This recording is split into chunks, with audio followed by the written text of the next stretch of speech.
اهلا حبايبي، كيف دايرين؟ لاباس عليكم؟ بخير؟ اش اخباركم؟ نتمنىكم تكونوا بخير وعلى خير.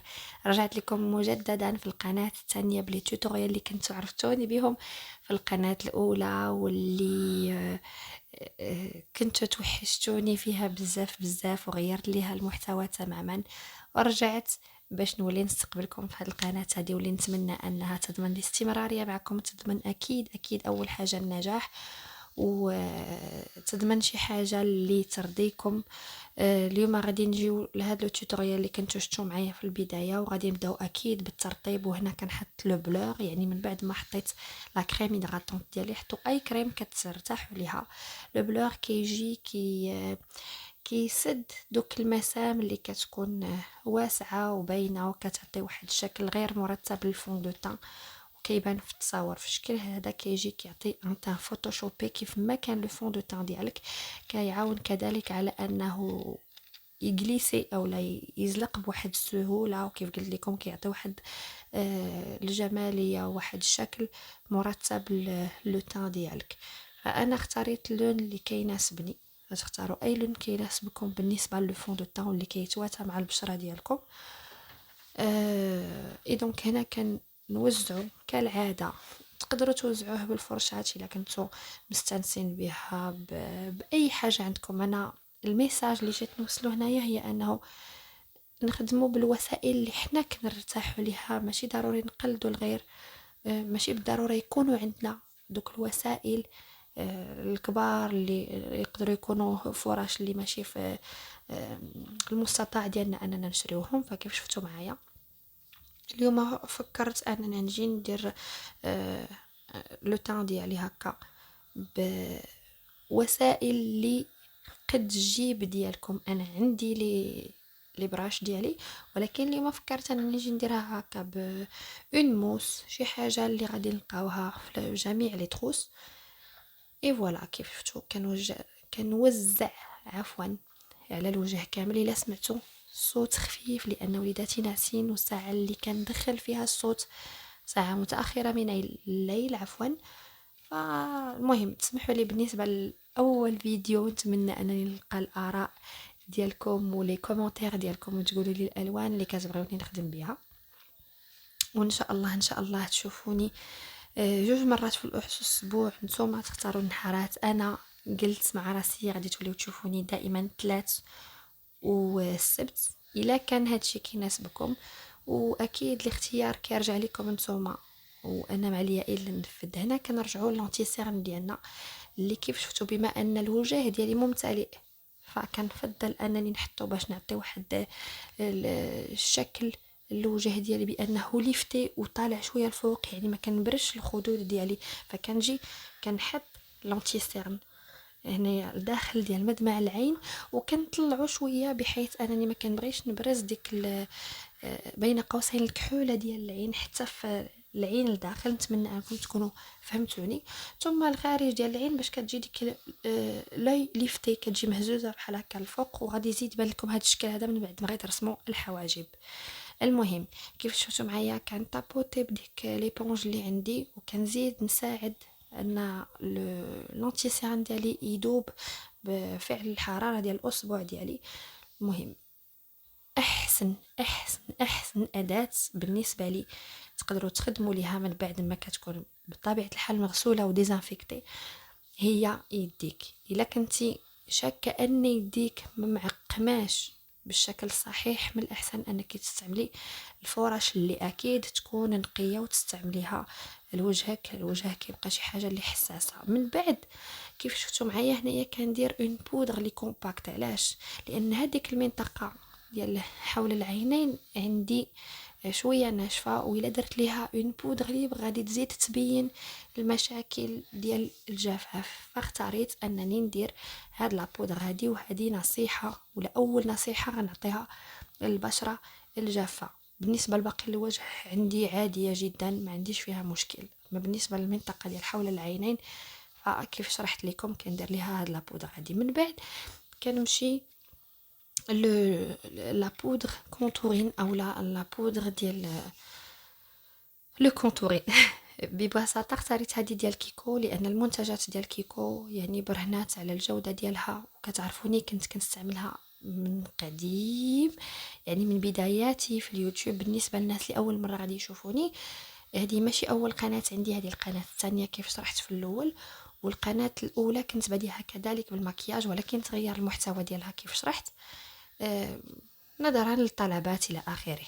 المهم كيف عرفتوا معايا، دائما كنت كنستعمل ولا كنخدم بلي برودوي كيكو لأنهم روعة من ناحية الجودة، من ناحية الثمن. يعني أي حاجة كتطلبي في ان برودوي كتحققها لك لي برودوي ديال كيكو. هذه بالنسبة للناس اللي غيسولوا واش بارتناريا، كنتمنى من هذا المنبر انه يكون عندي ان بارتناريا مع لي برودوي كيكو او مع لا مارك كيكو اللي كتعجبني بزاف بزاف بزاف.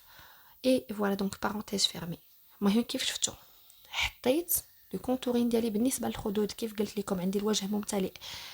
بالنسبه للوجه الممتلئ ملي كنبغيو نحطو كونتورين كنحطوه يعني هكا بهذا الشكل ديال التحديد اللي حطيته انا، يعني كيجي نازل غادي تقريبا الفم. بالنسبه للوجه اللي ممتلئ، بالنسبه للوجه اللي كيكون ضعيف كنعكسو، يعني كنحاول اننا نرفعوه لجهه الخد باش كنبينو الخدود ديالنا. نتمنى ان الشرح ديالي يكون واضح. بالنسبه لهاد لو بلوش، نتوما في الكاميرا غيبان لكم بانه تري تري فونسي، ولكن هنا تعمدت انا ندير لكم اون تكنيك اللي يعني غادي تكون مهمه بالنسبه لجميع المكياجات ديالنا. ممكن انه واحد النهار تكون يدنا ثقيله على لو برودوي ديالنا، فباش نصحوا هذا الخطا هذا فلاس ما نمسحوه او نحيدو بعد ديماكيو، هذا كاينه تكنيك اللي سهله وانتم غادي تشوفوا معايا، ونتمنى انكم تقولوا لي انها عجباتكم او لا فكره ربما اول مره شفتوها. مهم نتمنى انني نقرا لي كومونتير ديالكم اللي توحشت بزاف بزاف بزاف. والا كان هذا النوع المحتوى كيعجبكم، هذه مناسبه باش نقول لكم مرحبا بكم على القناه. نتمنى انكم تنضموا للعائله ديالنا. ما تنساوش انكم تفعلوا زر الجرس، تبارطاجيو وتلايكيو، وهذا هو المطلوب منكم. واكيد انا ما غاديش ننساكم اولا نبخل على الطلبات ديالكم. كيف شفتوا معايا هنايا هذيك ليبونج اللي كنت خدمت بها لو فونطان هي اللي كنهزها، ما كندير فيها حتى شي برودوي، كنستعمل داكشي اللي كان باقي فيها وكندوزو يعني بواحد الطريقه سريعه على الخد ديالي، بحيث انها كتجي كتابسوربي شويه من ديك لا كولور. يعني كيف شفتوا الخد كيبقى فيه شويه وليبونج كتجي كتاخد شويه، فكتبقى يعني الصوره جميله جدا. دابا غادي نديزو الايلايتر. بالنسبه لهذا ما عقلتش على لا مارك ديالو، فبالتالي ما وريتلكمش في الصوره. المهم خاص اليد تكون شويه خفيفه. بالنسبه لهذا المكياج اللي بغيت نوضح فيه هو انه ممكن يكون مكياج ديال النهار الا ما تحطاتش فيه اللمعه، الا ما تحطوش فيه لي فوسيل، الا كانت طريقه تحديد العين في شكل. المهم هادو كاع عوامل غادي يخليو المكياج ديالك اما يكون ديال النهار اما يكون ديال الليل. بالنسبه للبنات اللي جريئات بحالي ممكن جدا انهم يخرجوا به، ماشي مشكل، ولكن كيبقى شي حاجه اللي بين قوسين بارزه بزاف بزاف بالنسبه للنهار خصوصا. وانه وكيف غادي تشوفوا معايا فيه لمعه، فيه دي فوسيل، شي حاجه اللي شارجي، يعني ماشي فوسيل ديال النهار، شي حاجه اللي خفيفه كتبان نوعا ما طبيعيه، لا يعني دي فوسيل اللي كيبانوا كيعطيو واحد شكل للعين، كيزيدوا يكبروها، كيزيدوا يبينوا كذلك شكل المكياج الى اخره. المهم بلا ما نحرق عليكم المراحل، خليكم متبعين معايا. من بعد غادي نبروسي الحجبان ديالي. يعني راكم شفتوا استعملنا دي بودر، استعملنا دي تكستور كريم باش يعني كنقيو بين قوسين الحجبان ديالنا، كنجيو وكنبروسيوهم باش نحيدو جميع الشوائب اللي تقدر تكون عالقه. وهنا كنجي كنخطط غير لو كادر. هنايا راه ما كنتش زوميت، مي هانتوما غادي تشوفوا من بعد انني غادي نزومي غير لو كادر. يعني كناخد من التحت ديال الحاجب ومن الفوق الشعيرات اللي الوسط ما كنقيسهمش. هنا تعمدت انني نخدم بلو كريون. كاين بزاف ديال لي تكنيك اللي تقدري تخدمي بهم لي سورسيل، وهانتوما غادي تشوفوا معايا راني كنرجع وكنشوف في المونيتور باش نعرف شنو كيبان لكم تماما نتوما، باش يكون الشرح ديالي واضح ولهذا كنحاول انني نزومي باش يبان لكم يعني طريقة العمل. بالنسبة لا فيرغول اللي كتبان لكم، كاينين طرق باش اننا نخفيوها بلا ما اننا نجيو نحيدو داكشي اللي كيبان من التحت. كاين هاد لو برودوي هذا اللي كنصحكم به ارديكو.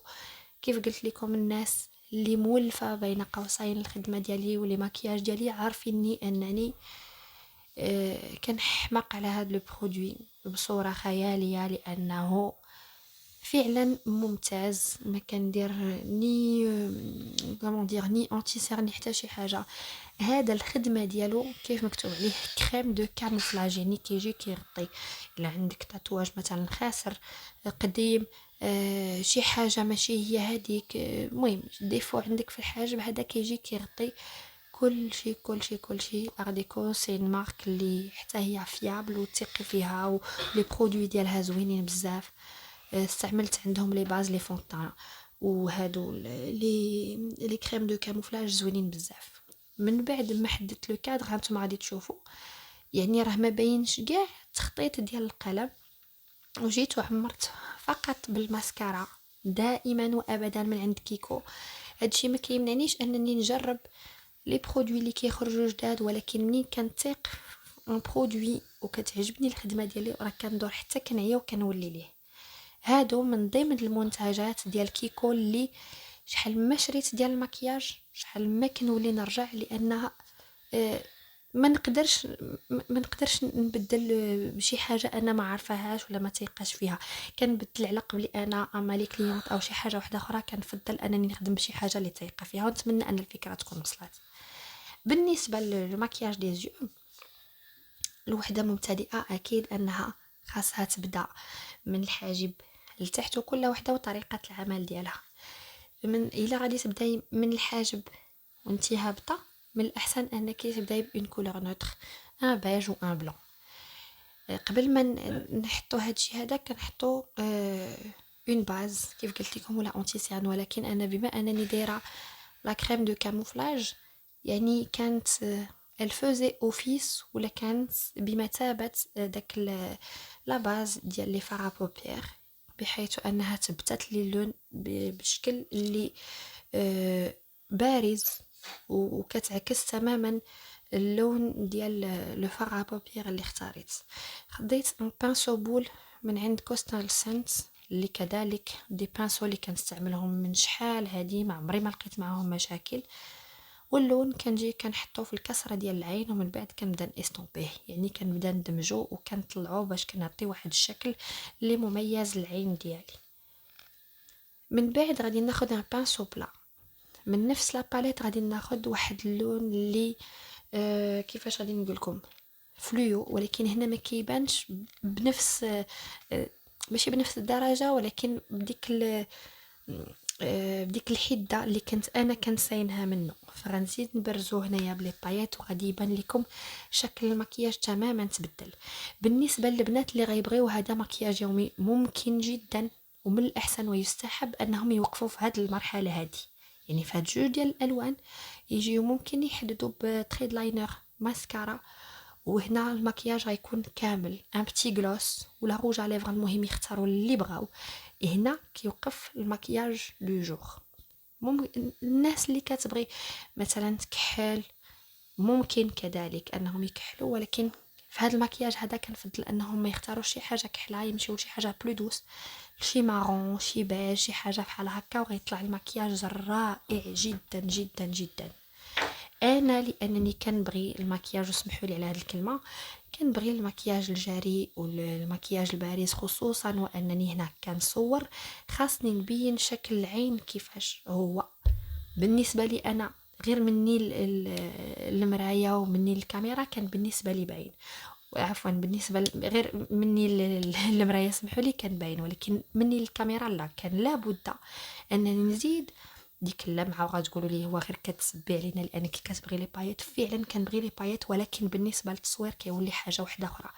ثقوا بيا، مكياج التصوير ماشي هو مكياج، ماشي هو المكياج اليومي اللي نقدروا نديروه يوميا، يعني كل حاجه كتختلف على الاخرى. وكنكمل كيف قلت لكم هنايا شكل العين الا وليتو رجعتو غير شويه كيبان لكم شكل العين اكيد اختلف من المرحله الاولى لهاد المرحله هذه فين كنحط الايلاينر وحطيت لي فوسيل. ما عرفتش علاش هاد لابارتي هذه ما تصورت ليش، ما فهمت حتى شي حاجه، تسمحوا لي. وهانتوما كيبان لكم الفرق راه غير من لي فوسيل لو تريد لاينر يعني ولات درجه واحده اخرى. و يعني حركه ديال العين تبدلات تماما. هنا كندير واحد الحركه اللي مهمه كذلك، هي انني راني مشت الشفار ديالي بالماسكارا منين حطيت لي فوسيل، وهنا كنجي كنلصق الشفار ديالي مع لي فوسيل باش حتى ملي كتشوفي هكا دو بروفيل ما كيبانلكش انه كاين فرق. كيجي شكل العين جميل جدا، وغادي تشوفوا في يعني في الصور الاخيره ان شكل العين فريمون مميز جدا جدا جدا. من بعد كناخذ ان كريون ديال اوربان ديكي اللي كندير به لو كونتور ا ليفر ديالي. كنرسمو بشكل طبيعي، يعني ما كنفخ ما كنزيد. بالنسبه لي عندي دي ليفر بولبوز يعني شفاه بارزه. عندي مساحه في لا ليفر سوبيريور، عندي مساحه في لا ليفر انفيريور، يعني نقدر نعكر بالطريقه اللي بغيت. ما محتاجه عفوا لا نفخ لا نقص لا حتى شي حاجه. الحمد لله يعني شكل الفم كيعجبني كيف ما هو. اخر خطوه وكيف كتعرفوا كاملين هي انني كنجي غادي ناخذ نفس اللون ديال لو كريون ليفر ان روز فوشيا من عند سيفورا، دي روج على ليفر اللي كيف قلت لكم ماشي انا الاولى او الاخيره اللي غنهضر لكم عليهم او على الجوده ديالهم من ناحيه الثبات ولا من ناحيه الثمن. يعني شي حاجه اللي رائعه جدا جدا جدا وتقدروا تاخذوها بعينيكم مغمضين. الحاجه اللي بغيت نضيف لكم هي انه هذا المكياج ممكن يكون مكياج خطوبه، يعني تقدروا تعتمدوه فيه جميع الخطوات المهمه. الكونتورين اكيد كان خاصو يتخدم بصوره واحده اخرى، انا خدمته بشكل يومي ما عنديش فيه مشكل، ولكن بالنسبه للخطوبه ممكن انه يكتر يعني يتخدم بصوره واحده اخرى. ان شاء الله نوريها لكم في فيديوهات قادمه. من بعد ما عكرت ما عرفتش عاوتاني فين مشات لي هذيك لابارتي اللي فيكسيت بها المكياج. نتمنى انني نكون وصلت لكم الافكار كامله بالنسبه لهذا المكياج هذا. الا كانت عجبتكم لا فيديو ما تنساوش انكم تلايكيو وتبارطاجيو على اوسع نطاق. كنبغيكم بزاف ونتلاقاو ان شاء الله في صوره ولا في ساعه مبروكه. وانتم نخليكم مع الصور. نتمنى انني نقرا التعاليق ديالكم وتبارك الله عليكم والى اللقاء.